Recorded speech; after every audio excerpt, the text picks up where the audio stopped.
Ça a été un rapport de force idéologique. Et je vais vous le dire sans la moindre tentation de mettre la poussière sous le tapis, ça a été dur. Mais ce que j'ai obtenu, ce que nous avons obtenu avec nos négociateurs, avec Aurore Lalucq, ce que nous avons obtenu, c'est que il y a un engagement extrêmement clair sur les livraisons d'armes à l'Ukraine, sur les frontières de l'Ukraine, sur le soutien indéfectible à la résistance ukrainienne. Nous avons obtenu aussi le soutien à la construction européenne. Nous avons obtenu aussi que les attaques du 7 octobre soient qualifiées de massacres terroristes et clairement terroristes. Ce qui n'était pas gagné avec LFI. Regardez toutes les 6 déclarations depuis le 7 octobre. Nous avons aussi obtenu un engagement clair dans la lutte contre l'antisémitisme, dans la lutte contre la brutalisation du débat public.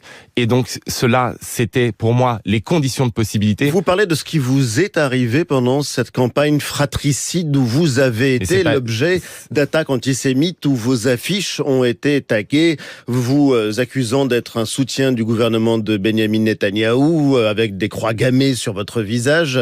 Vous avez tourné la page.